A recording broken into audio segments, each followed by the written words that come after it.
Merry Christmas. I was a little nervous. I came into Mass and came to church 10:20. There were no cars in the parking lot. I thought you were taking the day off. It doesn't get old getting up here and seeing your faces. Doesn't get old. Doesn't get old. Ask Monsignor Hermes, 46 years.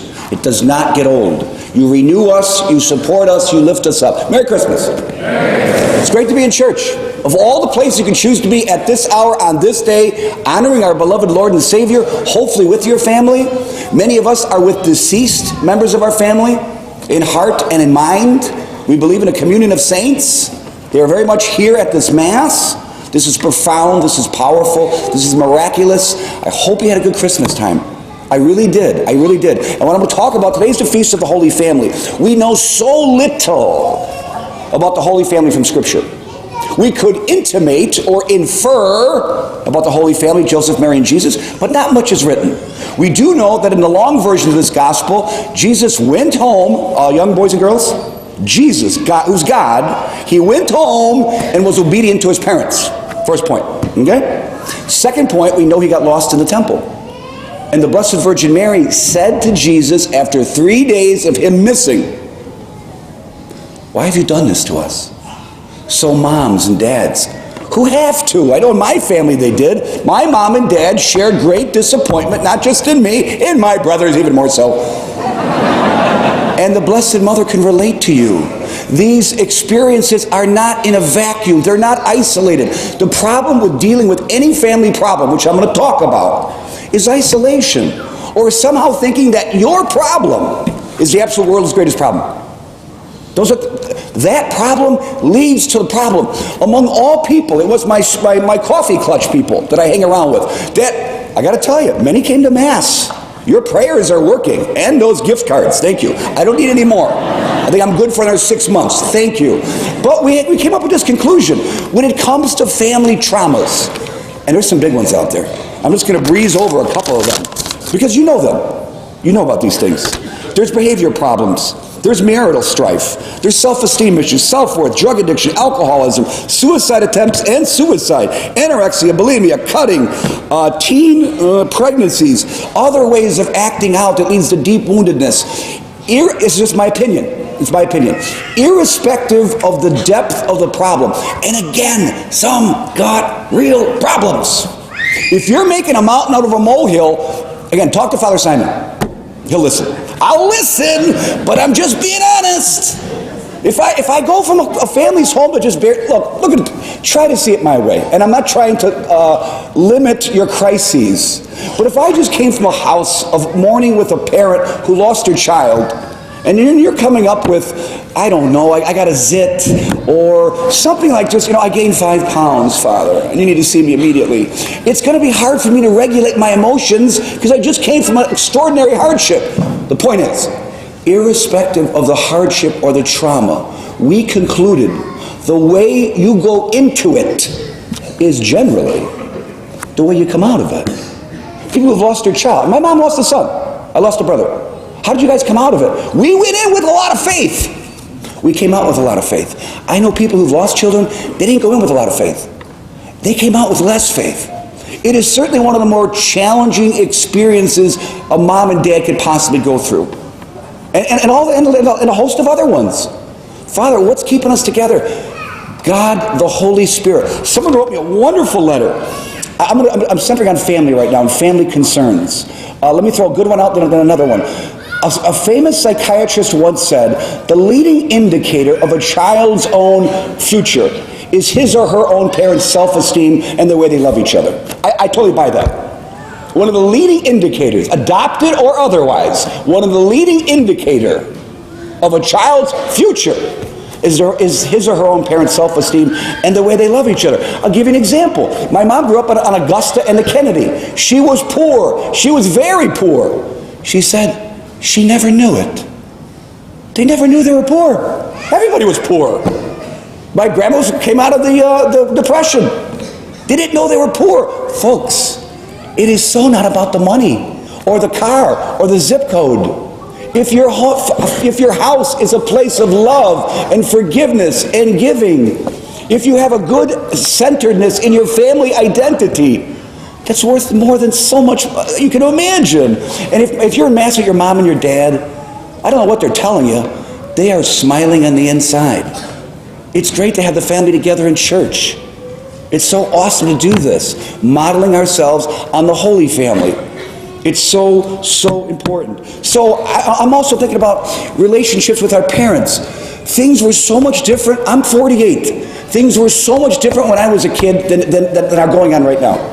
And I got to believe this, and this is my opinion. Kids today have it rougher. There's access to many clearer access, vis-a-vis the thing on their hand, to many more temptations. Human nature has not changed. Access to bad people and bad things has changed. Anybody left without any parental guidance at home alone on a computer can pretty much muster up whatever they want and whoever they want.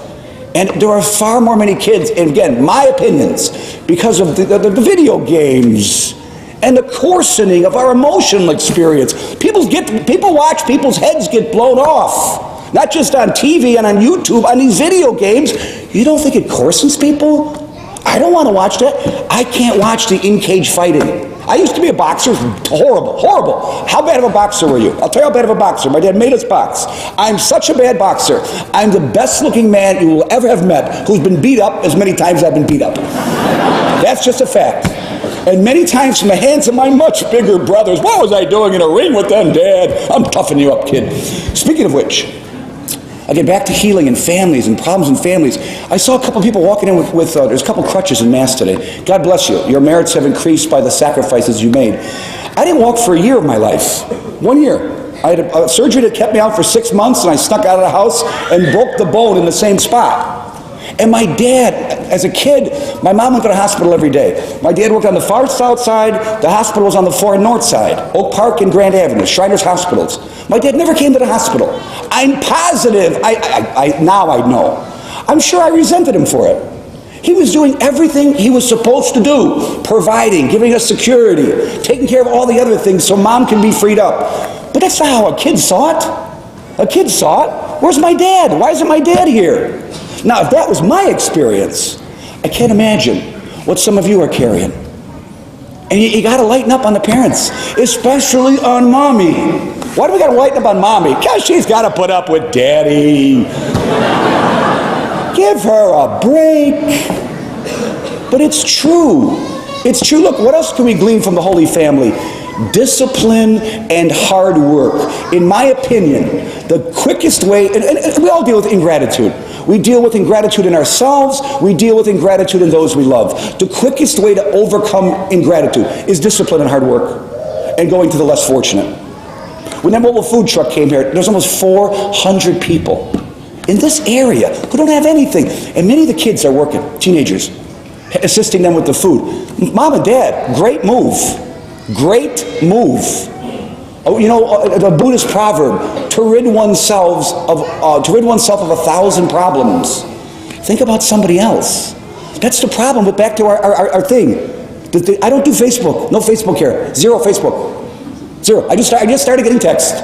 Generally about funerals and funeral arrangements. On my day off, because Donna doesn't want to bother me. So she'll text me. I know how to text now. I'm moving into the 20th, whatever century it is. But having said all this, we got to be healers. We got to be healers. What role do you play in your own family? Are you the instigator or are you the peacemaker? Are you the wounder or are you the healer? There are some kids and parents as well, they take the whole family hostage because of a bad attitude. Now, I can't channel my father to you right now, but for those of us who are old enough, you know what Dad would say? I'll knock that attitude right out of you. Someone's going to find it offensive. I understand that. That's the way we were growing up. And I'm not bragging, I'm not ashamed. If we did something bad, especially to our mother, we talk back. Time out? We'd be lucky to get a timeout. Timeout? Please give me a timeout. Oh, bring a book. And then it was so funny. My dad was so cruel. You don't even get a book at timeout. What's the purpose of a timeout then? I can't do any. No reading for you, kid. You already read 20 books. So sit down and be quiet. And he'd have the TV on, and I'd be in the corner. It was an awful I'm kidding. It was awesome. I had an awesome childhood. And if you didn't, make peace with it. You know what's the really saddest part about this homily? The people who need to hear this the most, they're not here. You're here, and you rock. Parents, you will not be repaid on this earth for your sacrifices. I pray you wind up with a grateful kid one day. I pray you do. Heaven knows there's enough little, I might as well say it, rats running around, and you did everything you could for them. And they still turned their back on the faith. These are my opinions. If I'm the, I don't, scary thought. If I'm the dad, okay, and you're under 18, you're going to church on Sunday. I don't, yada, yada, and I can't hear you. Talk to the hand. You're going to church. Now, when you go to high school, and you want to experiment with dopey kids and not go to Mass, that's on you. As long as you live in my house, you're going to follow my rules. And for all the 16, 17-year-old kids here, cowboy up or cowgirl up. You're out in 2 years. Do your time like a man or a woman and suck it up. Because too many people, I'm sorry, it gets overly dramatic. Is it that big of a deal? No, it's not. My dad would always say, what would you think about this in 20 years from now? The answer is you won't. You won't think about it in 20 years from now. Okay, I said enough. We got to get healing. We got to get healing in the family. We do. And there's got to be more joy. You know, you have it. I know you do. The Holy Family had to have a lot of joy because their relationships were a close relationship. They had bonds of trust. Moms, dads, I can't even begin to imagine how to navigate your children's social life on internet and Facebook and social media. Should you be involved? Should you be snooping? Should you not be snooping? If a 16-year-old boy or girl, my kid, comes up and says, you were on my internet, and yeah, I was. It's public. Other kids are seeing it. Why can't I see it? But these are questions my parents never had asked themselves. The deacon was just talking about this. He goes, cell phones. We didn't know what a cell phone was. First time we saw a cell phone, it was bigger than the Bible. And you were only really, really, really, really, really important. I was just in Africa a little while ago. Don't worry, it's been more than 21 days. The poorest of the poor, they've got iPhones. In Soweto, which is, I'm not calling it a suburb, it's a ghetto. I think that's a pejorative term now. It is a ghetto. It's a horrible place. They got cell phones. Unbelievable. So I'm going to conclude this homily somewhere. I'll find a conclusion somewhere. There's the Holy Family. There's our family, which needs a lot more healing, a lot more forgiveness, a lot more giving. And kids, just, I don't know how else to say it, you know. Learn a sport, play an instrument. Leave your parents alone. I mean, sorry, the emphasis isn't too harsh. Get a life. There's too many kids that are overparented. There's too many kids that got too much entitlements. Those of us, and it's not a cliche, I don't get tired of saying it. When I was a kid, in the summer, we had to come home when the lights went on. We didn't want to come home. What would I do in the house with mom and dad during daylight hours in summer? Seriously. No, they want to take me to the zoo. I'll go to the zoo or for a meal. Those of us like being outside. It's okay. It's a little different now. I understand. Because of the crazy people that are running around trying to steal our children. It's crazy. All right, last point. We are also a parish family. And in this parish family, I'm your brother, the priest. Monsignor is the father, the priest. Father Simon is the prodigal son, the priest. And he doesn't know when to come back home. He just keeps going away and going away. I want his gig. Somebody sign me up for that. I'll go back to Africa. Africa's awesome. I'm sure he's having a blast. Exactly. See? Kid wants in too.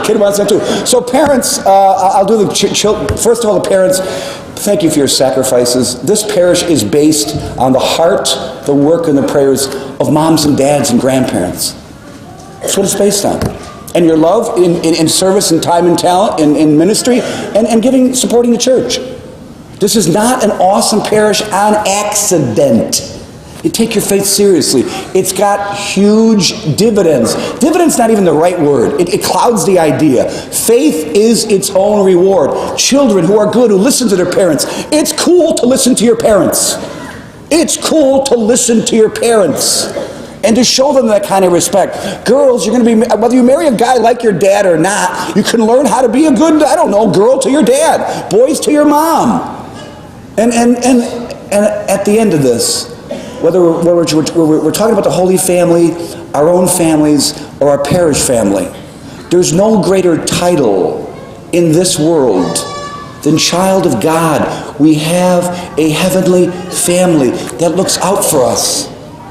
And I know that the more we identify with that title, the stronger we will be in our other family relationships. I'm proud to remember this family. I'm proud of my own family, and I pray one day that together we march up to the big house, not Joliet State. I'm talking about upstairs, and we get our rewards for good parenting, and good sons and good daughters, and wearing the title of child of God proudly.